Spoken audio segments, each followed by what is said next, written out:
Sabe aquela sensação de que o mundo tá desmoronando aos poucos e a gente tem que continuar fingindo normalidade? Como se fosse só mais um dia comum, enquanto por dentro tá todo mundo meio esquisito. A timeline virou uma mistura de guerra, crise climática, caos político, colapso econômico.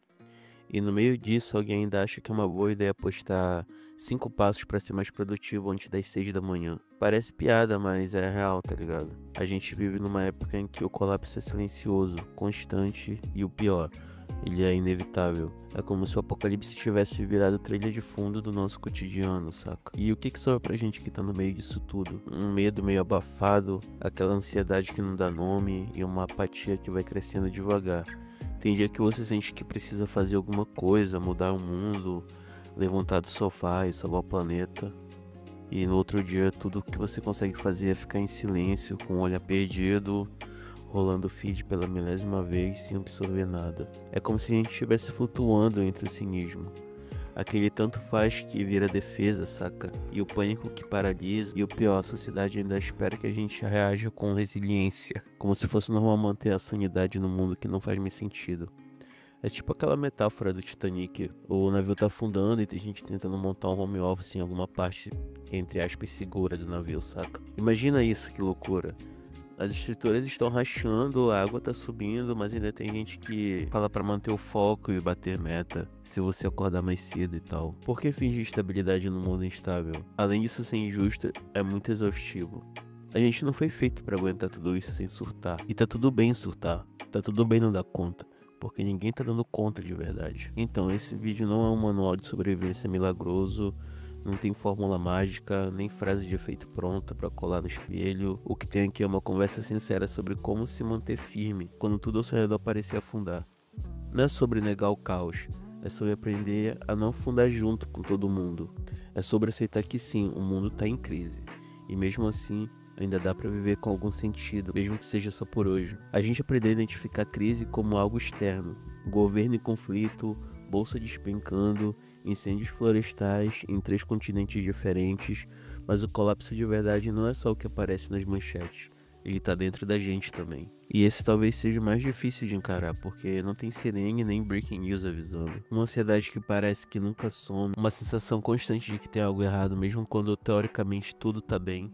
Vai trabalhar ou estudar meio no automático, se distrai um pouco com memes, volta pro feed e mais um desastre, saca? Mais uma notícia pesada, mais uma injustiça sem resposta, e a gente vai engolindo isso como se fosse normal. E spoiler, não é. Essa sensação de você estar sempre em alerta, sempre angustiado, é reflexo de uma geração inteira crescendo com a impressão de que o mundo só piora.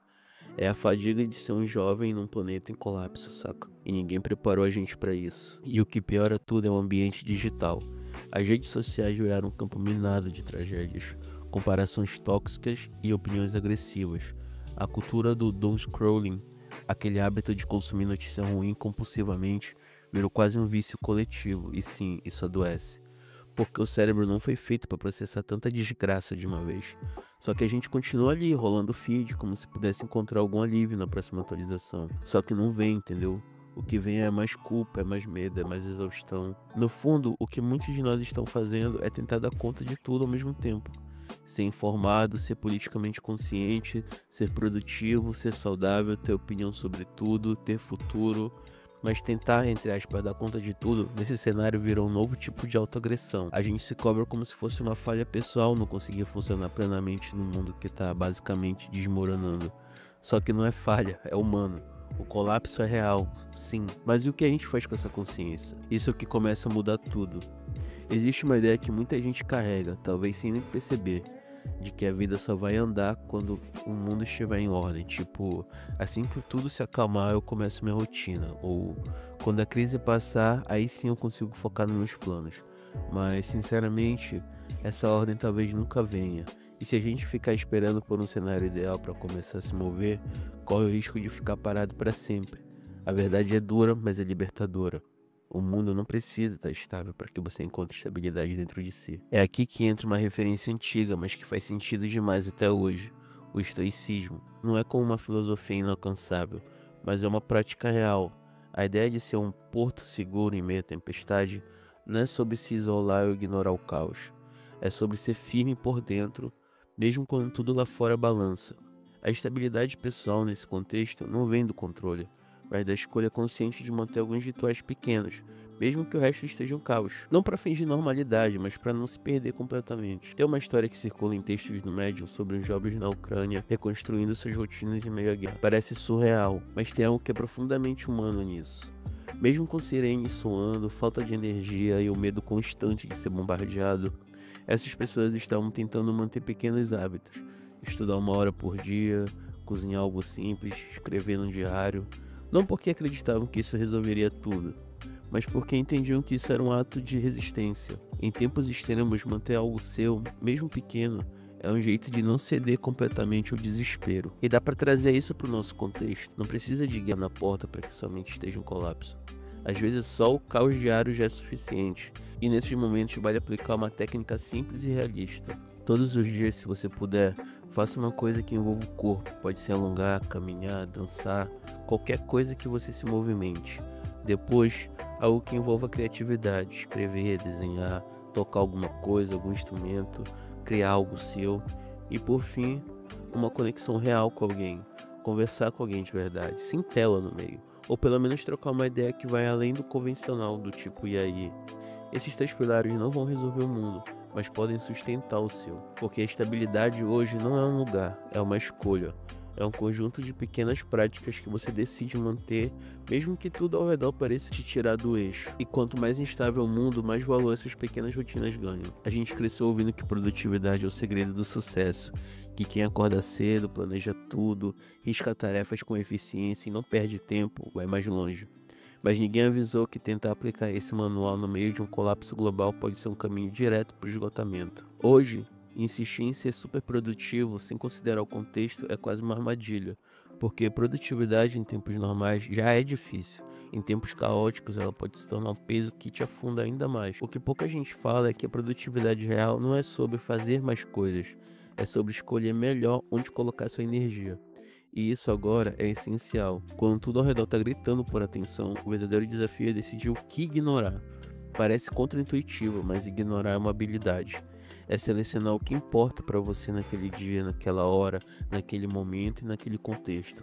E deixar o resto todo para depois. Ou às vezes simplesmente não fazer. E tá tudo bem. O cérebro precisa de foco, não de sobrecarga. Nosso cérebro não foi feito para multitarefa constante, nem para lidar com centenas de estímulos simultâneos. O que ele precisa é de períodos de atenção plena, protegidos do barulho. E uma técnica simples que surgiu no Reddit e viralizou e ajuda a colocar isso em prática. A técnica se chama bloco de sobrevivência. Basicamente, essa ideia é reservar 90 minutos por dia como território sagrado, sem notificações, sem redes, sem interrupções, só você e o essencial. Seja estudar, escrever, trabalhar em algo importante ou simplesmente respirar. Pode parecer pouco, mas em dias caóticos esse bloco vira um oásis. E o mais importante, ele não é só sobre produtividade no sentido clássico, ele é sobre proteger sua energia da hiperexposição. Ele é sobre escolher com consciência onde você vai se colocar no meio do caos, porque o mundo quer que você se distraia o tempo inteiro, quer te convencer de que você não está fazendo o suficiente, mas o que realmente importa agora não é a quantidade de tarefas que você está cumprindo, e sim a qualidade da atenção que você consegue manter nessas atividades. Produtividade hoje é um ato de autocuidado, e dizer não para 1000 urgências externas e sim para um mínimo de coerência interna é deixar de tentar vencer o algoritmo e começar a construir um ritmo que você consegue sustentar. Porque, sinceramente, não adianta chegar no topo da lista de tarefas se você está emocionalmente esgotado. Melhor você fazer menos e continuar inteiro do que tentar fazer tudo e não sobrar nada de você no final. Hoje em dia parece que só existem 2 modos de encarar a realidade. Ou você vira aquele cara sarcástico que não acredita em nada e ri de tudo com desespero disfarçado, ou cai na armadilha do coach espiritualizado que acha que dá pra resolver o colapso global com mindset positivo e toda aquela bobajada que a gente já vê por aí. Só que entre esses 2 extremos existe um meio termo que quase ninguém te mostra, que é uma esperança realista, que é não ignorar o caos, mas sobreviver apesar dele. Esse é o conceito de esperança trágica, é uma ideia simples, mas profunda. Continuar mesmo sem garantias, encontrar sentido mesmo quando tudo parece sem sentido. Não porque você acredita que tudo vai melhorar, mas porque você escolheu agir de forma que faça sentido pra você, aqui e agora. É uma esperança que não nega a dor, mas caminha com ela. que não promete final feliz, mas convida a continuar escrevendo a história, mesmo sem saber o desfecho final. E isso está acontecendo silenciosamente em muitos lugares.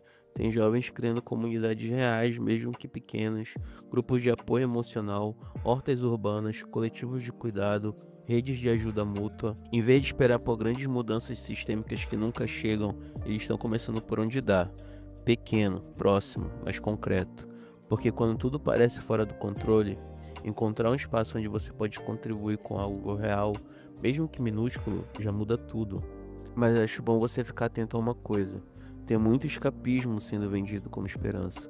Aquela positividade tóxica que ignora o sofrimento, que manda você vibrar mais alto enquanto o mundo desaba. Esse tipo de discurso não cura, ele só mascara uma dor que tá ali e que você precisa resolver. Esperança de verdade não vem de negar a realidade, vem de encará-la com coragem e ainda assim escolher agir com lucidez. E às vezes o ato mais esperançoso é só continuar levantando da cama, mandando uma mensagem pra alguém, cuidando de uma planta, ajudando quem tá do lado, essas coisas, saca? A esperança não diz tudo vai dar certo. Ela diz, talvez não dê, mas mesmo assim eu vou fazer o que eu posso. É um tipo de coragem discreta, saca? Quase invisível, mas que sustenta bastante. E no fim das contas é isso que segura a gente. Pequenas ações que ainda fazem sentido. Mesmo quando nada mais parece fazer, isso não é uma alienação, é sobrevivência consciente. E talvez seja o que a gente mais precisa agora. Existe uma sensação que muita gente carrega hoje em silêncio, a de estar mentalmente exausto, mas sem ter feito quase nada no dia. E por mais estranho que pareça, isso tem muito a ver com o fato da gente nunca estar realmente em silêncio, nunca desconectado, nunca em paz. A maioria de nós passa o dia inteiro exposto a uma avalanche de estímulos, notificações, mensagens, notícias, vídeos, polêmicas, atualizações em tempo real de tragédias. E isso tem um custo. O custo é a nossa sanidade. Tem um dado que assusta e faz pensar. Jovens hoje passam em média mais de 7 horas por dia conectados a conteúdos, boa parte deles negativos. E isso não inclui o tempo de tela útil. Estamos falando de pura exposição ao caos. É como se o cérebro estivesse o tempo todo em estado de alerta, tentando processar um mundo que não dá trégua. E nessa lógica, quanto mais a gente consome informação, menos a gente consegue digerir. Vira ruído, vira um peso. E uma hora a gente quebra, entendeu? A metáfora do cara do Titanic resume bem essa obsessão. Mesmo com o navio afundando, tem gente que não larga o celular. A gente virou dependente de saber tudo o tempo todo, como se isso nos desse algum controle. Mas o que acontece na prática é o oposto disso. Quanto mais conectado, mais impotente. Porque saber não é o mesmo que poder fazer. E acumular tragédias sem pausa não é consciência, é sobrecarga emocional. Por isso, uma das atitudes mais revolucionárias hoje pode ser o silêncio, a desconexão intencional. Não como fuga, mas como uma forma de recuperar a clareza mental. Tem uma técnica chamada dieta de mídia estratégica que propõe algo realista, escolher horários específicos para se informar, limitar as fontes e evitar o consumo passivo. E principalmente incluir momentos de silêncio real, sem tela, sem input, só você com você mesmo. É estranho no começo, mas é necessário. Tem relatos de pessoas que adotaram pequenas práticas como a sexta-feira offline, e nada de redes sociais, nada de notícias, só tempo para respirar, escrever, caminhar, viver fora do ruído. E em 3 semanas relataram uma melhora de sono, uma redução de ansiedade.